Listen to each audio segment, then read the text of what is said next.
If someone threw a brick through your car window, would you call that a mistake? Or would you call it a choice? Because that's exactly what cheating is. It's not an accident. It's not something that just happened. It's a conscious decision made by someone who knew exactly what they were doing, but didn't give a damn about who they were about to hurt. People love to sugarcoat betrayal by calling it a mistake because it softens the guilt. But nobody accidentally ends up in someone else's bed. Nobody accidentally hides messages or lies about where they're going. That's not clumsiness. That's character. And it's time that we start calling it what it is. My name is Velasco, and on this channel, I give you raw, no BS relationship advice, not based on any, license or certifications that I have, because let me be transparent, I have none, but more based on my personal experiences, common sense, and hundreds of conversations that I've had with friends and family that have been going through, relationship adversity. So if you've been cheated on, left broken by a narcissist, or you're struggling to move on, from a breakup or a heartbreak, then consider subscribing, and I'd love to have you as part of this community. Now, let's all be crystal clear on this one thing.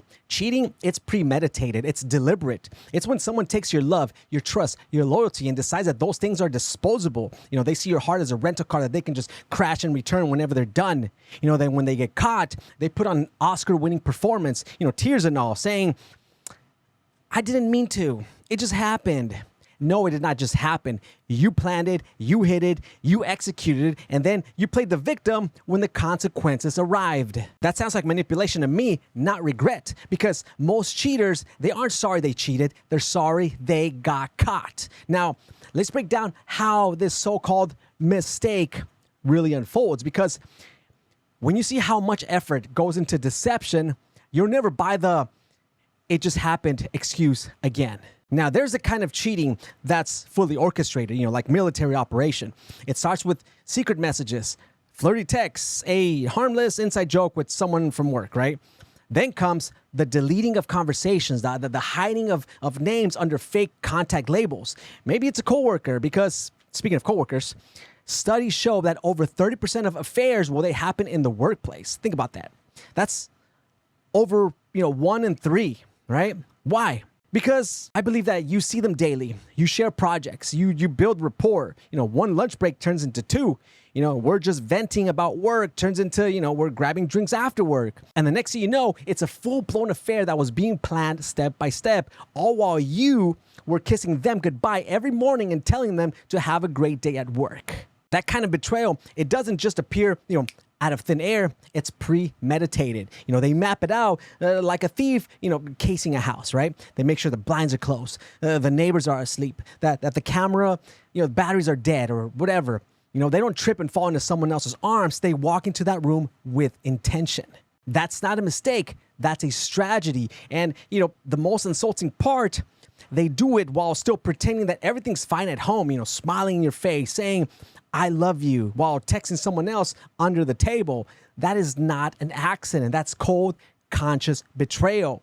Then there's the other kind, the, in the moment type of, cheating that people love to use as their defense. The line, "It wasn't planned, it just happened." No, it didn't. Because even in the heat of temptation, you have a choice. Let's say you're out somewhere, right? And a person you find attractive leans in close, maybe tries to kiss you. You have a split second to decide, step back or give in. And I don't care what anyone says. Everyone knows which choice they're making in that moment. You know if you're crossing a line. You know if what you're doing will crush the person who loves you. You don't lose awareness in that moment. You lose the respect for your partner's trust. That's what happened when people say, "It just happened." They didn't forget that they were in a relationship. They just decided that they didn't care. You see, cheating always starts with small decisions. It starts with a glance that lasts too long, a text that should not be sent, but you do it anyway. Those moments are the foundation of betrayal. You want to know, when cheating begins? Well, it's not when the clothes come off. It's when respect does. Now, let's talk about one of the biggest BS excuses in the book. "I was drunk." I was drunk. That's the cheater's favorite, get out of jail free card. I didn't know what I was doing. I was wasted. You mean to tell me you were so drunk, You couldn't control your lips or your hands, but somehow you managed to hide your phone, sneak around, and keep your story straight the next day? Please. Alcohol might lower your inhibitions, but it doesn't erase morality. Studies on alcohol and decision making, well, they prove that even under intoxications, most people retain awareness of what they're doing. They just choose to, care less about the consequences. That's a difference. You might act differently, drunk, but you don't lose your consciousness. You just silence it. In fact, one psychological study found out that people under the influence, well, they still understand when they're crossing the moral line. They just, rationalize it differently in the moment. In plain English, they knew. They knew exactly what they were doing. Alcohol didn't pull them into the bed. Their desires did. The drink just gave them an excuse to stop pretending that they had self-control. And when the morning hits, they hide behind the "I was drunk" card, because it sounds better than admitting that they willingly betrayed you. And here's the ugly truth. Cheating, it doesn't come from opportunity. It comes from character, right? Opportunity would test you. Character defines you. And when someone cheats, what you're seeing isn't a momentary lapse. You're seeing the real them when no one's watching, because loyalty isn't tested when things are easy. It's tested when temptation is strong and no one will ever know. If they can betray you in private, they were never loyal in public. They were just pretending. And I want you to understand that when someone cheats, it's not just about, sleeping with someone else. Cheating isn't about what they did with their body. It's about what they did to your trust. They didn't just, make a mistake. They made a memory that you now have to heal from, and when they say, "I didn't mean to hurt you," what they're really saying is, "I didn't expect to get caught." The moment a cheater realizes that they're exposed, well, that's when the fake remorse kicks in. Suddenly, they're full of tears and fake promises. But pay attention to what they're apologizing for. Are they sorry for the act or for the outcome? There's a big difference between "I'm sorry I cheated" and "I'm sorry that you found out." A cheater's apology is often, honestly, just a PR move to save their reputation. See, people cheat for one of three reasons: entitlement, emptiness, or ego. Entitlement says, "I deserve more." Emptiness says, "I need more." And ego says, "I can get away with more." But no matter what the reason, the root's always, selfishness. They wanted to feel wanted, so they destroyed the person who truly wanted them. They wanted excitement, so, they burned down stability. They wanted validation, so they traded loyalty for lust. And the crazy part is that many cheaters, well, they still try to keep both worlds alive. They'll cheat and then come home acting, all loving and normal, thinking that makes them a good partner again. But that's like a thief breaking in your house, then fixing the door as if it erases the crime. Now imagine love like a glass mirror. Once it's shattered, you can glue it back together. But every reflection after that will be distorted. That's what betrayal does. You might still see love, but you'll also see cracks. You also, you'll see every lie, every secret, every "I love you" that now feels, contaminated. Even if you stay, you'll never see them the same way again. And deep down, you'll never see yourself the same way either, because cheating, it doesn't just break relationships, it breaks people. And yeah, we live in a culture that glorifies second chances to cheaters, as if forgiveness automatically means reconciliation. Understand that forgiveness and reconciliation are not the same thing. Forgiveness will frees you from bitterness. Reconciliation gives them another opportunity to betray you. Even Jesus said infidelity was grounds for divorce. He didn't say you must stay. He said you can forgive without returning, because forgiveness is about your peace, not their comfort. God, well, he calls you to be loving, not blind.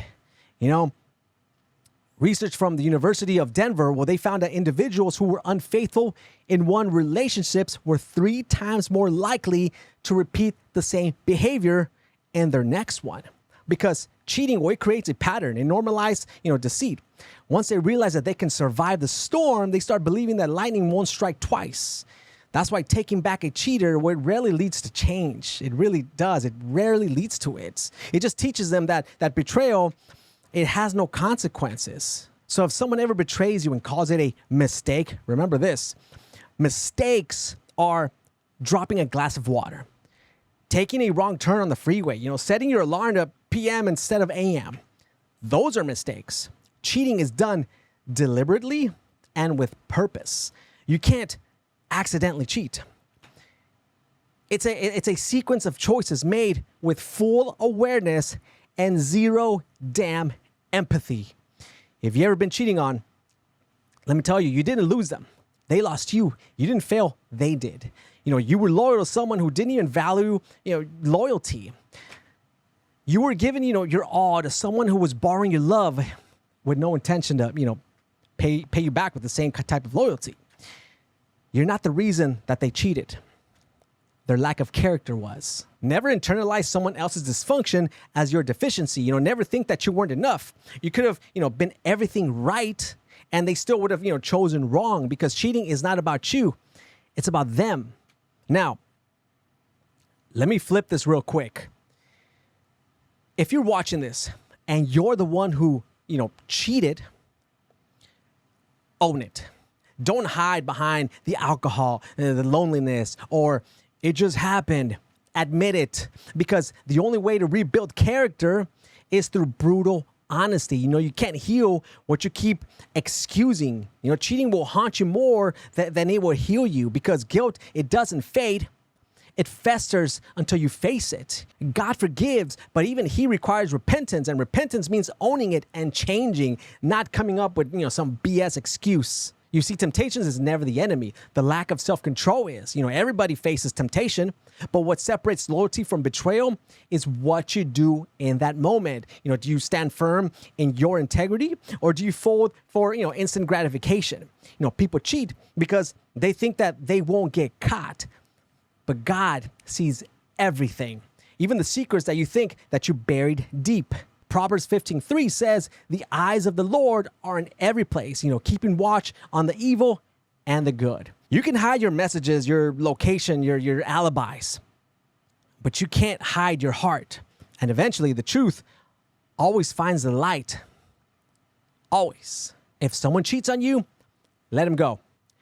You can forgive them, but you don't need to keep them, because the same heart that betrayed you once will always know that it can again. Don't waste years trying to, resuscitate something that God already declared dead. He doesn't close doors to punish you. He closes them to protect you. Heartbreak isn't rejection, it's redirection. And it's God's way of saying, I saw something that you didn't. At the end of the day, cheating, is a lifestyle for those who lack integrity. And integrity is who you are when no one's watching. If you have to hide it, delete it, or, justify it, it's wrong. Period. Love is simple.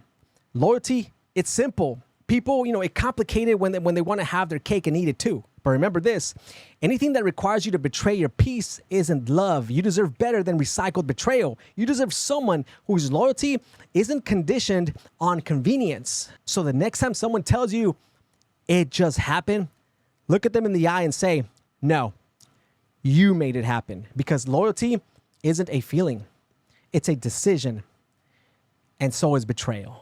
If you got any value out of this video, do me a favor and smash the like button for the YouTube algorithm. Subscribe if you haven't already. Follow me on Instagram, because I post daily content there that doesn't make it here on YouTube. I'll go ahead and leave my handle, my Instagram handle, down in the description below, and probably I'll add it, on the pinned comment as well. And make sure you check out this playlist right here, because I drop a lot of gems in there. So check it out, and I'll see you there. Peace.